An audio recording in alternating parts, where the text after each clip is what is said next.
En la historia política moderna de México, existen momentos que trascienden el ciclo noticioso ordinario, instantes donde el velo de lo cotidiano se rasga para revelar las complejidades ocultas del poder. El 27 de marzo de 2025 será recordado como una de esas fechas que dividen el antes y el después en la narrativa de la seguridad nacional mexicana.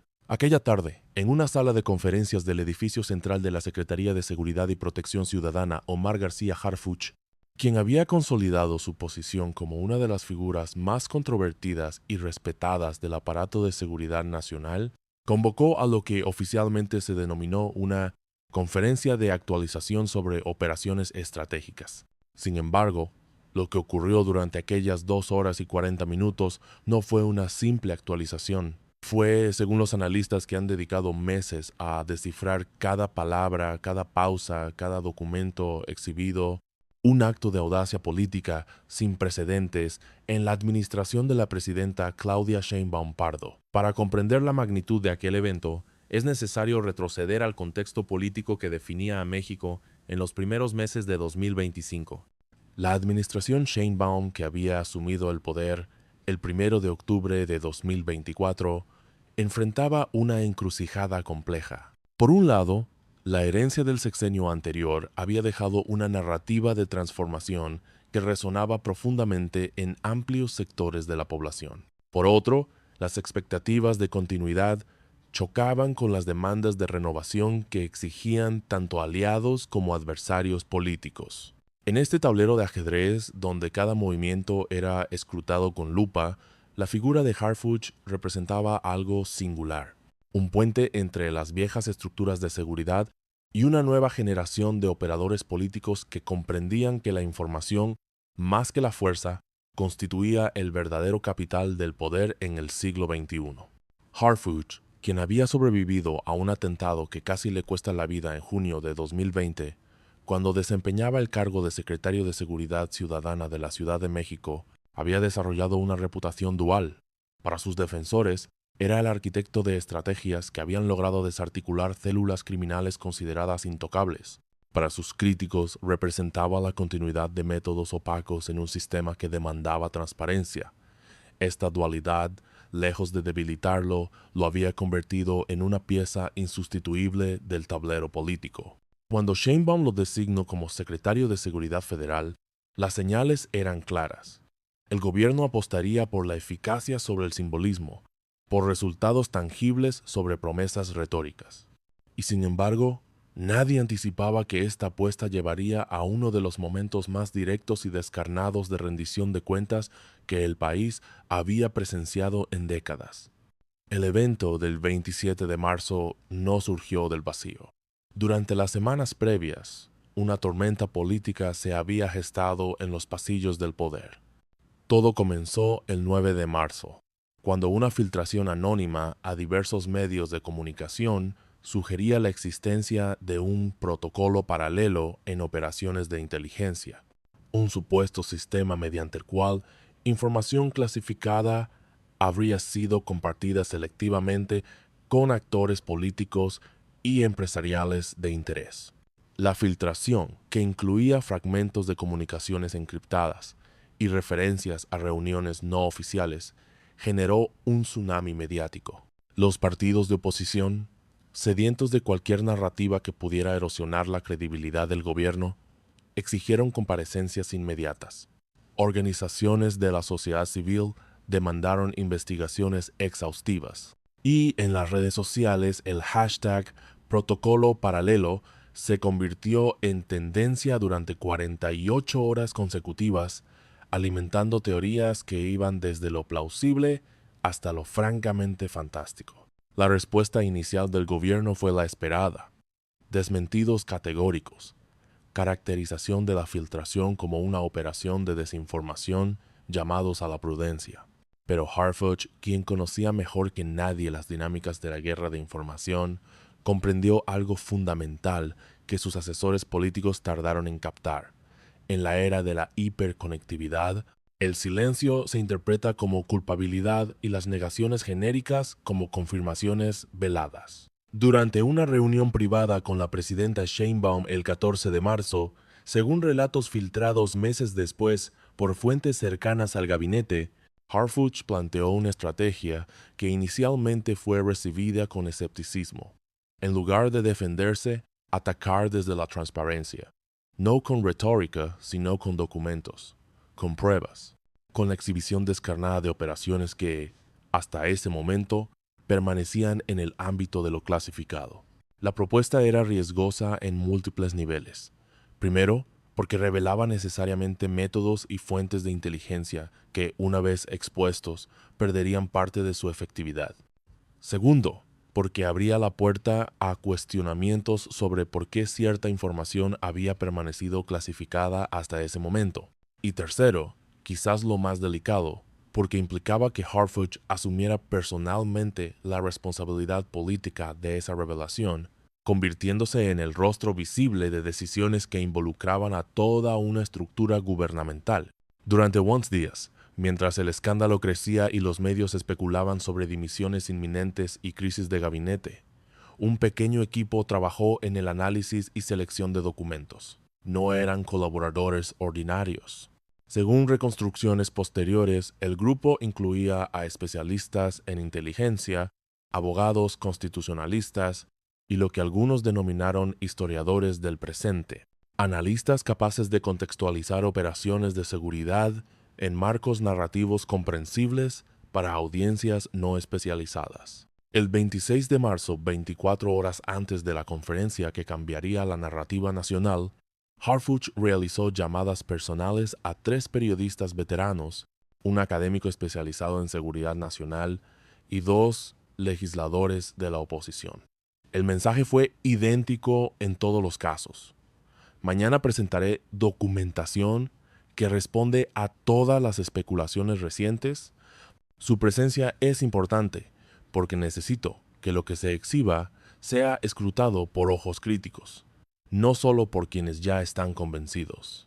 Esta movida aparentemente simple revelaba una comprensión sofisticada de la mecánica mediática contemporánea. Al invitar precisamente a quienes habían sido más vocales en sus críticas, Harfuch transformaba potenciales detractores en testigos obligados cuya presencia legitimaría la presentación independientemente de sus conclusiones posteriores. La sala de conferencias donde se realizó el evento no era la habitual para este tipo de comparecencias.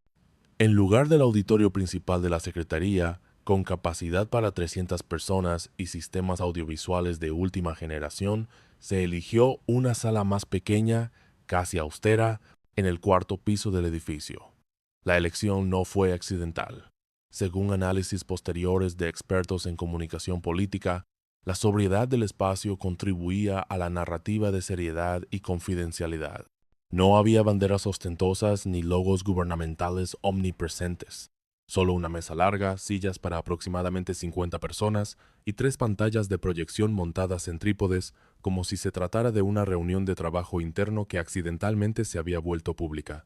Cuando Harfuch ingresó a la sala exactamente a las 16 horas, no lo hizo con el séquito habitual de asesores. Lo acompañaban únicamente 2 personas.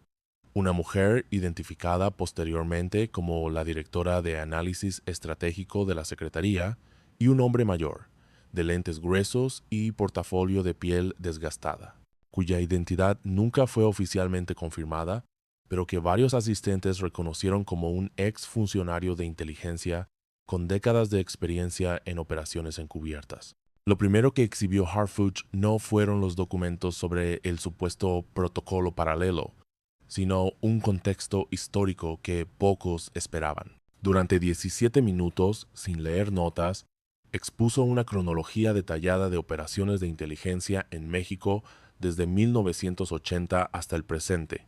Habló de la Dirección Federal de Seguridad y sus métodos en las décadas finales del siglo XX. Describió la transición hacia el Centro de Investigación y Seguridad Nacional, las reformas posteriores a 2000, la creación de nuevas agencias especializadas, pero lo hizo con un giro inesperado.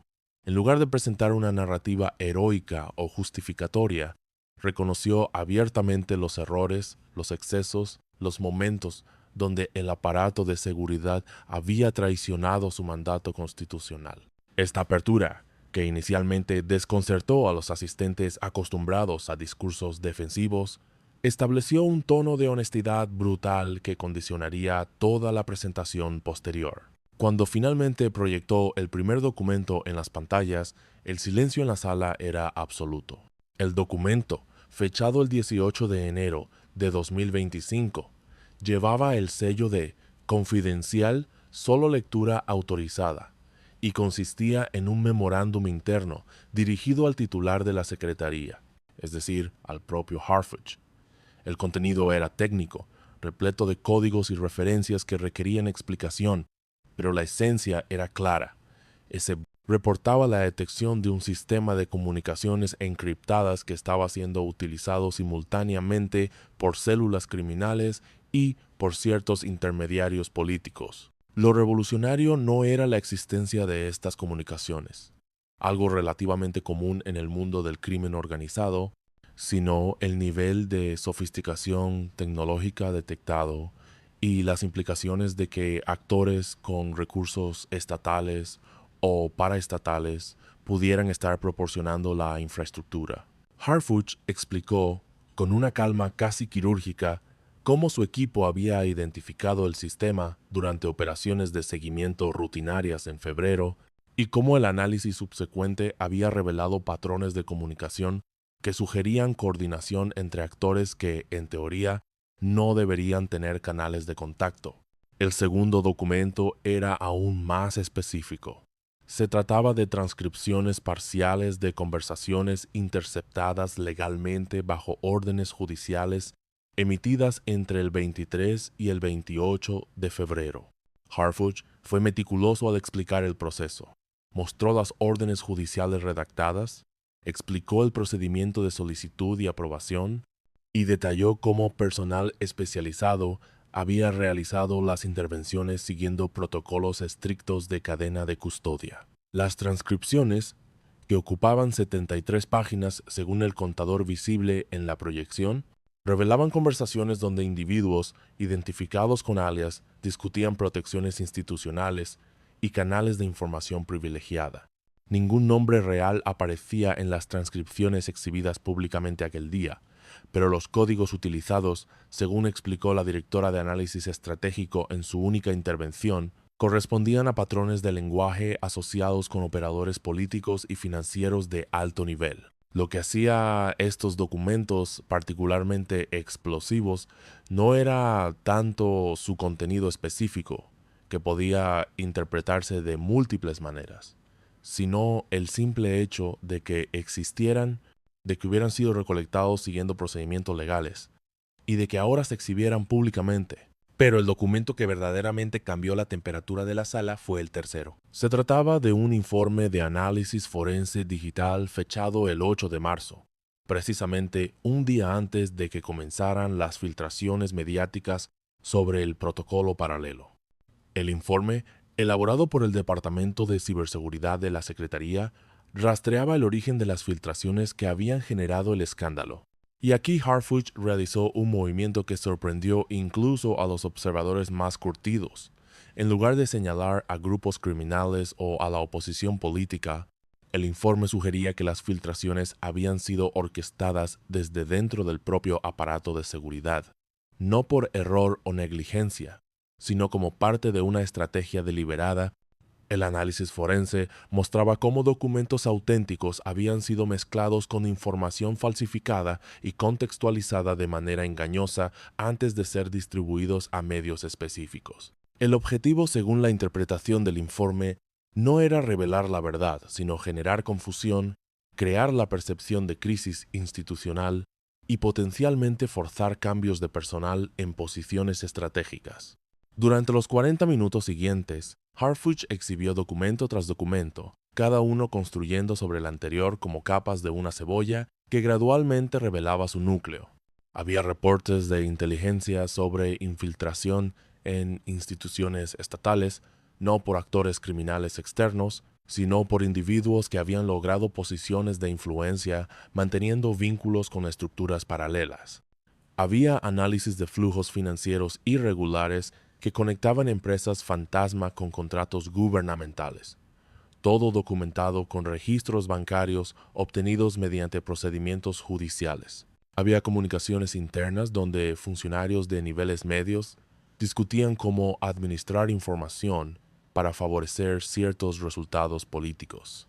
Y había, quizás lo más inquietante, evidencia de cómo operadores con acceso a bases de datos gubernamentales habían realizado consultas no autorizadas sobre ciudadanos específicos, periodistas, activistas y políticos de oposición, sin justificación operativa aparente. Uno de los periodistas presentes, un veterano corresponsal de seguridad nacional que había cubierto desde las guerras contra el narcotráfico hasta crisis políticas mayores, relataría semanas después en una columna que el ambiente en la sala era de incredulidad creciente, mezclada con una sensación casi física de incomodidad. Porque lo que Harfuch estaba haciendo no era simplemente defenderse de acusaciones. Estaba, efectivamente, abriendo las compuertas de un sistema que tradicionalmente operaba en las sombras, exponiendo no solo las operaciones contra actores criminales, sino también las dinámicas internas, las luchas de poder, las traiciones institucionales que habían plagado al aparato de seguridad durante décadas. Y lo hacía no con el lenguaje sanitizado de los informes oficiales, sino con la crudeza de quien comprende que la única defensa posible contra la desinformación es una sobredosis de verdad incómoda. Cuando finalmente llegó al documento que abordaba directamente las acusaciones del protocolo paralelo, Harfuch hizo una pausa. Se sirvió agua de una jarra que había permanecido intacta sobre la mesa, bebió lentamente y luego dijo algo que varios asistentes grabaron en sus dispositivos y que se volvería viral en horas. Lo que van a ver ahora es la razón por la que algunos de ustedes no dormirán bien esta noche. Y tampoco yo. El documento proyectado era un informe interno, elaborado por una comisión de supervisión que la propia Secretaría había establecido en diciembre de 2024, antes de que estallara el escándalo mediático. La comisión, integrada por 5 funcionarios de carrera con acceso a información clasificada, había sido encargada de auditar todos los protocolos de compartición de inteligencia durante el periodo de transición gubernamental. Sus conclusiones eran devastadoras. Sí había existido un protocolo paralelo, pero no de la manera que las filtraciones sugerían. Se trataba de un sistema informal, no documentado oficialmente, mediante el cual ciertos funcionarios de la administración saliente habían continuado recibiendo informes de inteligencia, incluso después de concluido su mandato oficial. Las motivaciones eran complejas. Algunos invocaban necesidad de continuidad en operaciones sensibles. Otros argumentaban compromisos de seguridad personal dado el conocimiento de información que los convertía en blancos potenciales. Pero independientemente de las justificaciones, el sistema había operado sin supervisión adecuada, sin registro formal y sin claridad sobre quién autorizaba qué información para quién. Lo que hacía este reconocimiento particularmente audaz era que Harfuch no estaba señalando a una administración anterior de un partido opositor. Estaba implícitamente reconociendo problemas en la transición dentro del mismo movimiento político. Estaba admitiendo que estructuras creadas con intención de proteger continuidad operativa habían mutado en canales opacos que podían ser y probablemente habían sido utilizados para propósitos que excedían sus justificaciones originales. La reacción en la sala fue inmediata. Uno de los legisladores de oposición que había sido invitado levantó la mano para hacer una pregunta, pero Harfuch levantó su propia mano en un gesto que pedía paciencia, indicando que aún no había terminado. Y lo que vino después completó el cuadro de una manera que nadie había anticipado. El último bloque de documentos no trataba sobre el pasado, sino sobre el futuro. Harfuch proyectó un borrador de reforma integral a los protocolos de inteligencia y seguridad que su equipo había estado elaborando durante semanas. No era un documento superficial o simbólico. Eran 240 páginas de propuestas específicas que abordaban desde mecanismos de supervisión civil hasta protocolos de destrucción de información, desde procedimientos de auditoría interna hasta sistemas de protección para denunciantes que identificaran irregularidades. Explicó que el borrador ya había sido enviado al Congreso para su análisis. y que estaba siendo compartido simultáneamente con organizaciones de derechos humanos, académicos especializados y organismos internacionales de supervisión. La estrategia era clara: convertir la crisis en catalizador de transformación. Utilizar la presión mediática no para defenderse, sino para impulsar cambios que, en condiciones normales, enfrentarían resistencias burocráticas insuperables. Cuando Harfuch abrió el turno de preguntas, las manos se levantaron instantáneamente. La primera pregunta vino del periodista veterano. ¿Por qué ahora? ¿Por qué no exhibir estos documentos antes de que estallara el escándalo? La respuesta de Harfuch fue directa: porque el momento importa. Si hubiéramos presentado esto en enero, habría sido interpretado como una purga política. Si lo hubiéramos guardado hasta después de las elecciones intermedias, habría sido visto como cálculo electoral. El escándalo mediático, por diseñado que fuera, creó una ventana donde la verdad incómoda puede ser escuchada porque todos están prestando atención. La segunda pregunta, formulada por uno de los legisladores, fue más confrontacional. ¿Cómo podemos confiar en que estos documentos son auténticos y completos? ¿Qué garantiza que no se está exhibiendo selectivamente información que favorece la narrativa oficial? Aquí Harfuch hizo algo sin precedentes. Ofreció permitir que una comisión independiente, conformada por expertos designados tanto por el gobierno como por la oposición, tuviera acceso a la documentación completa, incluyendo material que por razones de seguridad nacional no podía ser exhibido públicamente, pero que podría ser verificado en condiciones controladas. Las preguntas continuaron durante más de una hora.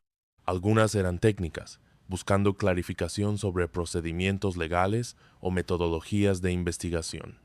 Otras eran políticas, intentando discernir las implicaciones para el gobierno de Sheinbaum y para las dinámicas de poder dentro del movimiento en el poder. Y algunas eran casi filosóficas, cuestionando los límites entre transparencia y seguridad nacional, entre el derecho ciudadano a saber y la necesidad operativa de mantener ciertos secretos. Harfuch respondió a todas con una combinación de franqueza y cautela calculada, reconociendo cuando no podía divulgar algo pero explicando por qué, aceptando cuestionamientos legítimos pero rechazando insinuaciones que no estuvieran fundamentadas en la evidencia presentada. Cuando finalmente concluyó la sesión, cerca de las 19 horas, el consenso entre los presentes era unánime en un aspecto. Habían sido testigos de algo histórico, aunque las interpretaciones sobre qué significaba exactamente ese algo variaban dramáticamente. Las horas y días siguientes fueron un torbellino. Los medios de comunicación, que habían estado alimentando el escándalo del protocolo paralelo con especulaciones crecientes, se encontraron ante un dilema narrativo. La exhibición de documentos había confirmado parcialmente las sospechas originales, pero también había revelado capas de complejidad que desafiaban las versiones simplificadas que habían dominado el debate público. Algunos medios optaron por titulares sensacionalistas enfocados en las admisiones de irregularidades. Otros subrayaron la audacia de Harfuch al exponer problemas internos. Y los más analíticos intentaron contextualizar el evento en el marco más amplio de la evolución institucional mexicana.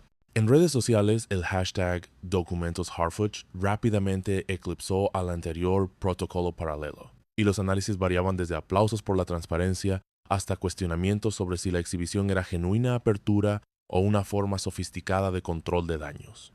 Pero lo que ocurrió en los días posteriores dentro del aparato gubernamental fue igualmente significativo, aunque menos visible públicamente. El 28 de marzo, menos de 24 horas después de la conferencia, Harfuch solicitó una reunión privada con la presidenta Sheinbaum. Según reconstrucciones posteriores basadas en testimonios de fuentes cercanas, la conversación duró 3 horas y fue, en palabras de un colaborador presidencial que habló bajo anonimato, brutalmente honesta por ambas partes. Harfuch reportó no solo el impacto mediático de la exhibición, que ya era evidente, sino también las reacciones internas.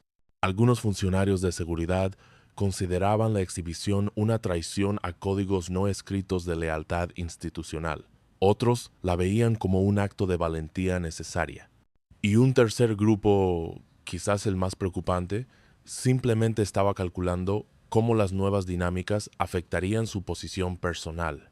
Sheinbaum, según esos mismos relatos, respaldó completamente la estrategia de Harfuch, pero también le transmitió algo fundamental. Ahora que la puerta estaba abierta, no podía cerrarse a conveniencia. La promesa de transparencia y reforma tendría que cumplirse integralmente, o el costo político sería devastador. Los días siguientes revelaron la segunda fase de la estrategia de Harfuch, una que había planeado meticulosamente, pero que requería que la primera fase, la exhibición documental, funcionara como catalizador. El 30 de marzo, solamente 3 días después de la conferencia, se anunció la creación de una comisión de verdad y reforma institucional en materia de inteligencia y seguridad. La comisión, que tendría una duración de 18 meses, estaría conformada por representantes del gobierno, de la oposición, de la academia, de organizaciones de la sociedad civil y de organismos internacionales de derechos humanos. Su mandato sería triple. Primero, investigar exhaustivamente las irregularidades identificadas en los protocolos de inteligencia durante la última década. Segundo, proponer reformas legislativas e institucionales que establecieran controles democráticos sobre el aparato de seguridad. Y tercero, desarrollar mecanismos de reparación para personas o grupos que hubieran sido afectados por abusos o irregularidades en operaciones de inteligencia. La propuesta era ambiciosa hasta el punto de parecer ingenua para observadores cínicos, pero la presión generada por la exhibición de documentos había creado un momentum político que hacía políticamente costoso oponerse abiertamente. Simultáneamente, Harfuch inició lo que algunos analistas denominarían después la purga silenciosa. No hubo anuncios dramáticos ni despidos públicos, pero durante las siguientes semanas, una serie de funcionarios de nivel medio y alto en la estructura de seguridad comenzaron a ser reasignados, promovidos a posiciones sin autoridad real o simplemente decidieron retirarse por razones personales. El patrón era claro para quienes prestaban atención. Los perfiles que salían o eran neutralizados eran precisamente aquellos identificados en los análisis internos como parte de las redes informales que habían permitido la existencia del protocolo paralelo y otras irregularidades.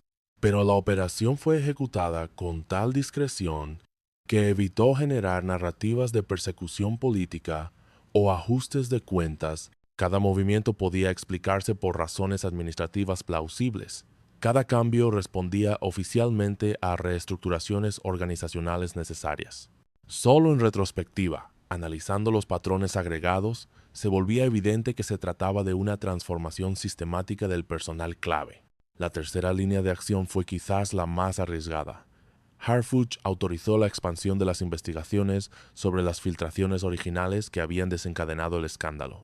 El informe forense presentado en la conferencia había sugerido que las filtraciones venían de dentro del aparato de seguridad, pero había sido deliberadamente vago sobre identidades específicas.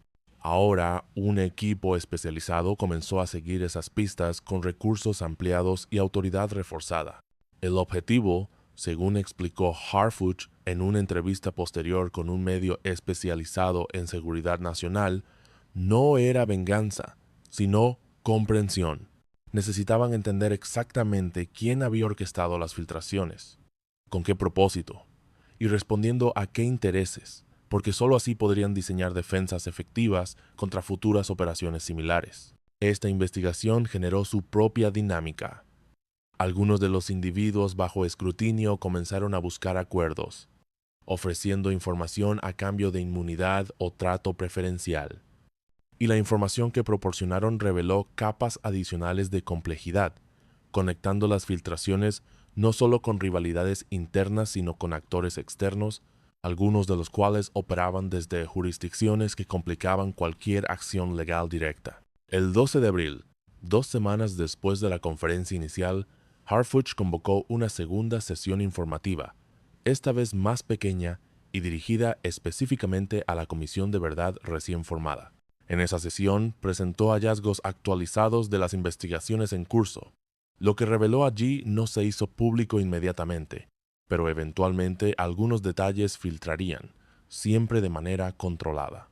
Aparentemente, las investigaciones habían identificado que el protocolo paralelo no era un fenómeno aislado o reciente, sino parte de una tradición de larga data en el aparato de seguridad mexicano, una tradición que se remontaba décadas atrás y que había sobrevivido múltiples cambios de gobierno y reformas institucionales. La revelación era importante porque contextualizaba el problema.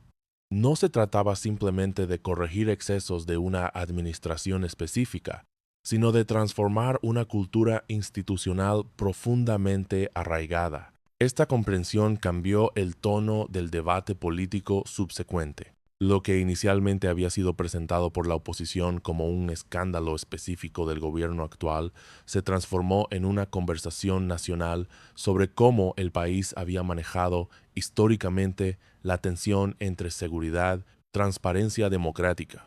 Pero mientras estas dinámicas institucionales se desarrollaban, Harfuch también enfrentaba presiones de otra naturaleza. Las exhibiciones documentales y las reformas propuestas habían generado resistencias no solo dentro del aparato de seguridad, sino también entre actores políticos y económicos que se beneficiaban de la opacidad del sistema anterior. El 23 de abril, medios especializados reportaron un incremento inusual en la seguridad personal de Harfuch y su familia. Oficialmente, se trataba de ajustes rutinarios de protocolos, pero fuentes no oficiales sugerían que inteligencia había detectado amenazas creíbles no necesariamente de grupos criminales tradicionales, sino de lo que uno de los reportes describía críticamente como actores con interés en mantener status quo de opacidad. Estas amenazas nunca fueron confirmadas públicamente y Harfuch mismo las descartó en entrevistas como ruido habitual de mi trabajo, pero su existencia, real o percibida, añadía otra capa a la narrativa. ¿El costo personal de transparencia en un sistema acostumbrado a operar en sombras? A medida que abril daba paso a mayo, el impacto de la exhibición documental del 27 de marzo comenzaba a manifestarse de formas inesperadas. Varios periodistas de investigación, emboldened por el precedente de transparencia, comenzaron a solicitar acceso a información que tradicionalmente habría sido negada, invocando seguridad nacional. Y, sorprendentemente, en varios casos, esa información fue proporcionada, obviamente con redacciones necesarias, pero en una medida que representaba un cambio significativo respecto a prácticas previas. Este nuevo flujo de información generó su propio ciclo de revelaciones periodísticas, algunas de las cuales resultaban incómodas para el gobierno, pero que eran toleradas bajo la lógica de que la credibilidad de la apertura dependía precisamente de no controlarla selectivamente. Hubo reportajes sobre operaciones fallidas de inteligencia, sobre casos donde información errónea había llevado a acciones equivocadas, sobre instancias donde víctimas colaterales de operaciones de seguridad nunca habían recibido reconocimiento o reparación adecuados. Cada revelación generaba debate, crítica, a veces escándalo, pero también contribuía a una sensación creciente de que algo fundamental había cambiado en la relación entre el aparato de seguridad y la sociedad que supuestamente servía. En el plano legislativo, la reforma integral propuesta por Harfuch comenzó su tránsito por el Congreso en mayo. El proceso fue, como era de esperarse, complejo y contencioso. Diferentes facciones políticas intentaron modificar aspectos específicos para favorecer sus agendas particulares. Hubo debates apasionados sobre hasta dónde debía llegar la supervisión civil sin comprometer efectividad operativa. Se discutió extensamente sobre mecanismos de rendición de cuentas, sobre protección de fuentes y métodos, sobre equilibrio entre transparencia y secreto legítimo. Pero lo significativo era que el debate estaba ocurriendo. Durante décadas, el aparato de inteligencia había operado con una autonomía que lo aislaba efectivamente de escrutinio democrático significativo. Ahora, por primera vez, legisladores de todos los partidos, presionados por una opinión pública súbitamente interesada en estos temas, estaban discutiendo con seriedad cómo construir controles institucionales que equilibraran necesidades de seguridad con principios democráticos. A finales de mayo, Harfuch ofreció una entrevista extensa a un medio internacional prestigioso. Una conversación que sería publicada en junio y que proporcionaría insights adicionales sobre su pensamiento. En esa entrevista, reflexionó sobre el 27 de marzo con una distancia temporal que permitía análisis más profundo. Reconoció que la exhibición de documentos había sido el acto profesional más arriesgado de su carrera, que había contemplado múltiples escenarios donde podría resultar contraproducente, donde podría generar más desconfianza que credibilidad, donde podría ser utilizado por adversarios para paralizar operaciones necesarias, pero justificó la decisión con un argumento que resonaba con cierto idealismo pragmático. En algún momento, quienes trabajamos en seguridad tenemos que decidir si queremos perpetuar un sistema basado en opacidad y confianza ciega o si queremos construir algo nuevo basado en transparencia y confianza ganada. La primera opción es más cómoda a corto plazo. La segunda es la única sostenible a largo plazo.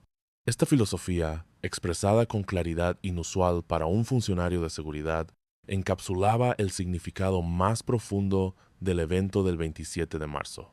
Para comprender plenamente la importancia histórica de aquel día, es necesario situarlo en el contexto más amplio de la evolución institucional mexicana. México ha tenido una relación compleja con sus aparatos de inteligencia y seguridad desde la consolidación del sistema político postrevolucionario. Durante décadas del siglo XX, estos aparatos operaron con autonomía casi total, frecuentemente sirviendo más a intereses de control político que a objetivos genuinos de seguridad nacional. La transición democrática iniciada en 2000 no transformó automáticamente estas estructuras. En muchos sentidos, simplemente las hizo más opacas al eliminar los mecanismos informales de control que existían en el sistema anterior, sin reemplazarlos con controles democráticos efectivos.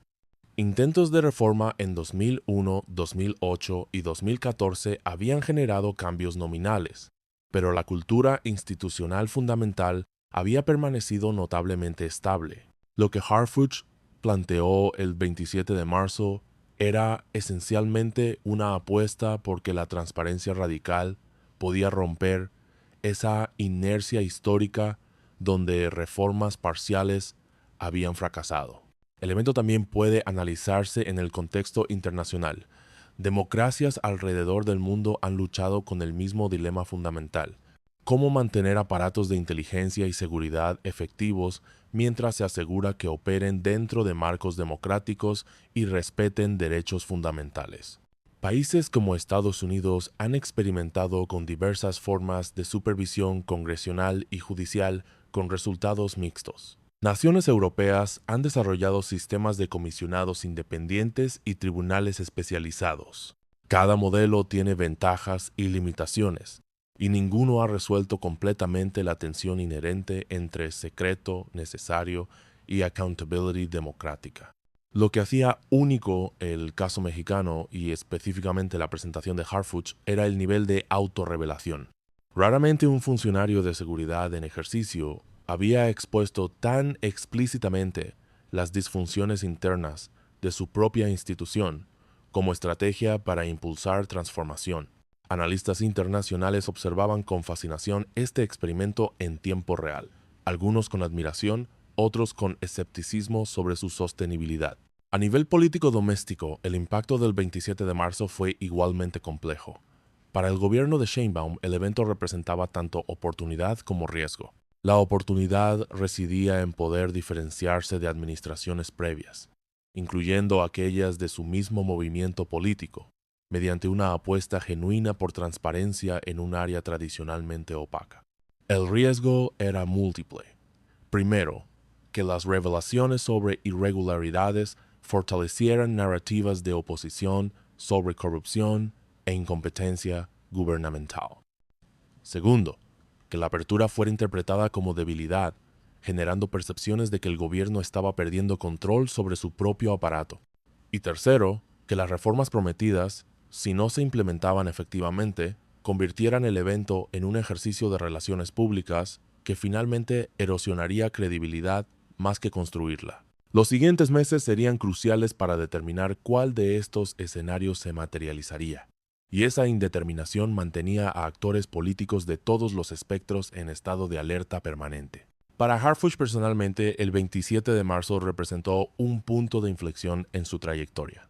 Previo a ese día, era conocido principalmente como un operador efectivo pero controvertido, alguien que generaba resultados, pero también preguntas incómodas sobre métodos. Después de ese día, su imagen pública se había transformado en algo más complejo. Era visto simultáneamente como un reformador audaz, dispuesto a desafiar inercias institucionales, y como un actor político, sofisticado, capaz de transformar crisis potenciales en oportunidades estratégicas. Esta dualidad generaba reacciones polarizadas. Sus defensores lo veían como exactamente el tipo de liderazgo que México necesitaba en seguridad, alguien con experiencia operativa real, pero también con comprensión de que la legitimidad democrática era tan importante como la efectividad táctica. Sus críticos argumentaban que la exhibición había sido esencialmente una operación de control de daños brillantemente ejecutada, que había logrado convertir evidencia de disfunción institucional en narrativa de transparencia y reforma sin cambiar necesariamente dinámicas fundamentales de poder. La pregunta histórica que permanecería abierta durante años era si el 27 de marzo representó genuinamente un parteaguas o simplemente un episodio memorable pero finalmente intrascendente en la larga historia de promesas de reforma institucional en México. La respuesta dependería de múltiples factores: la implementación efectiva de las reformas propuestas, la sostenibilidad de la apertura informativa más allá del ciclo noticioso inmediato, la capacidad de las nuevas estructuras de supervisión para operar independientemente y con efectividad, y fundamentalmente, la voluntad política continua de mantener el rumbo incluso cuando resultara políticamente incómodo. Historiadores futuros tendrían el lujo de analizar estos eventos con perspectiva temporal y conocimiento de consecuencias a largo plazo. Pero para quienes vivieron esos momentos, la sensación predominante era de estar presenciando algo significativo cuyo significado último aún estaba por determinarse. En las semanas finales de mayo y principios de junio, mientras la Comisión de Verdad iniciaba sus trabajos y la reforma legislativa continuaba su tránsito congresional, se hizo evidente que el 27 de marzo había generado consecuencias que excedían el ámbito específico de inteligencia y seguridad. Otros sectores gubernamentales comenzaron a enfrentar demandas similares de transparencia y rendición de cuentas. Si documentos clasificados de seguridad podían ser exhibidos siguiendo protocolos apropiados, ¿por qué no podía hacerse lo mismo con información sobre contratos de infraestructura, sobre decisiones de política energética, sobre negociaciones comerciales? Esta presión generó resistencias en diversos ámbitos burocráticos, pero también inspiró a funcionarios que habían estado frustrados por opacidad institucional a impulsar sus propias iniciativas de apertura. El país se encontraba en un momento de tensión productiva entre fuerzas que buscaban preservar autonomías tradicionales de la burocracia y presiones sociales por accountability democrática más robusta. Para mediados de junio, 3 meses después del evento que había capturado la atención nacional, era posible comenzar a discernir patrones más claros.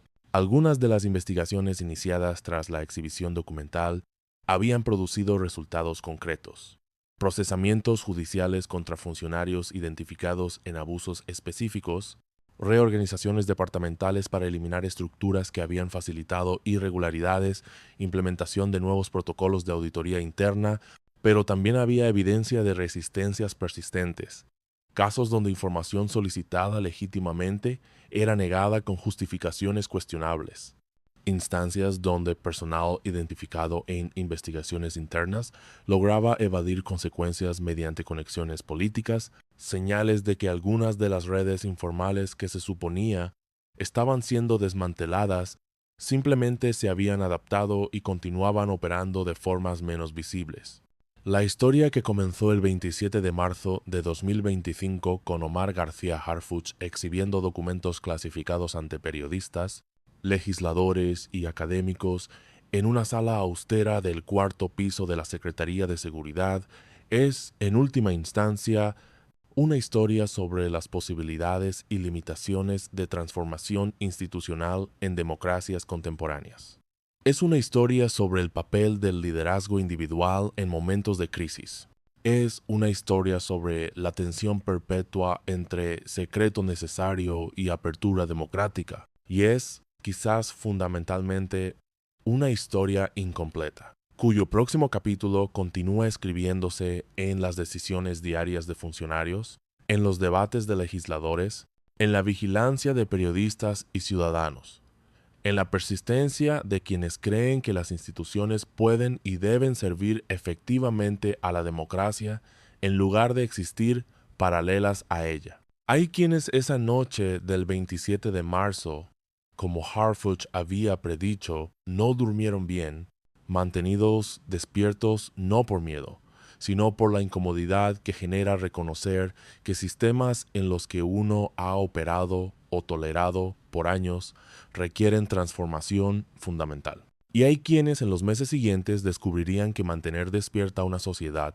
mantenerla atenta y exigente respecto a cómo se ejerce el poder en su nombre, puede ser el factor determinante entre reforma genuina y mero teatro político. La historia continúa y su resolución dependerá de cuántos permanezcan vigilantes.